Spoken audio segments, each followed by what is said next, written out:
Good morning, students. Today we are going to start next paragraph explanation in of chapter which is quality.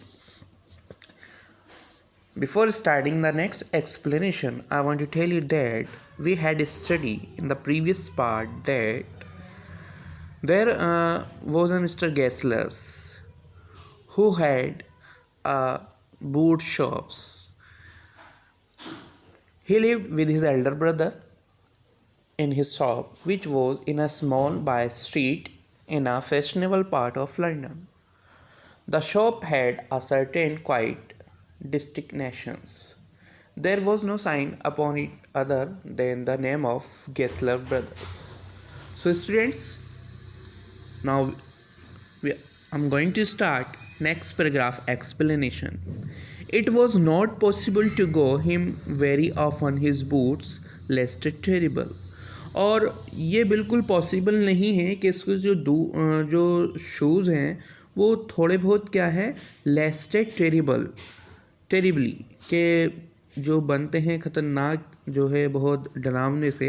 Having something beyond और कुछ होने के बावजूद भी उसके पीछे द टेम्प्रेरी और उसके पीछे कुछ temporary some essence of boot और क्या कि उसकी शॉप के पीछे जो है कुछ एसेंस ऑफ बूट यानी कि खुशबू जूतों की खुशबू स्टिच में सिलना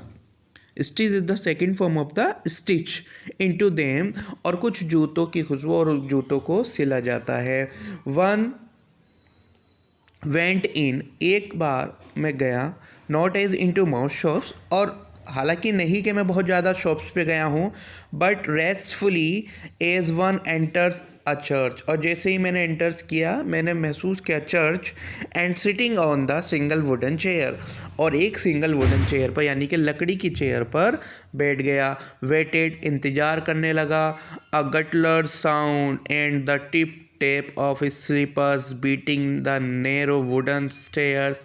and he would stand before one without coat और कुछ ही देर के बाद मुझे जीने पे से उतरती हुई कट कट की आवाज़ें आने लगी और मैंने देखा कि वो क्या है बिल्कुल एक कोट पहना हुआ खड़ा था अ लिटिल बैंड और एक बहुत छोटे बैंड के साथ इन लेदर एप्रोन और लेदर का एप्रोन पहन रखा था once without coat a little band in leather apron with sleeves turned back blinking और स्लीव्स के साथ वो एप्रोन पहन रखा था जैसे ही वो मुड़ा ब्लिंकिंग झपकने लगा एज ही अवेकेंड हो is the second form of the awake means जागना from some dreams of boot और जैसे कि वो जूतों के कुछ ड्रीम्स में से जाग गया हो एंड आई वुड से और मैं कहूँगा हाउ डू यू डू तुम कैसे हो mister Gessler could you make me a pair of Russian leather boots क्या तुम मेरे लिए एक रशियंस बूट का जो है जोड़ा बना सकते हैं रशियन लेदर बूट बना सकते हैं without a word he would leave me retiring whence he came और बिना किसी बात कहे वो मुझे छोड़ गए और into the other portion of the shops और शॉप के दूसरे हिस्से में चले गए and I would continue to rest in the wooden chair inhaling the incense of his trade और फिर मैं उसी चेयर पर लकड़ी की चेयर पर बैठ कर के आराम करने लगा वेट करने लगा और खुशबू जूतों की बनने की खुशबू सूंघता रहा सून ही वुड कम बैक और एकदम ही वह वापस आ गए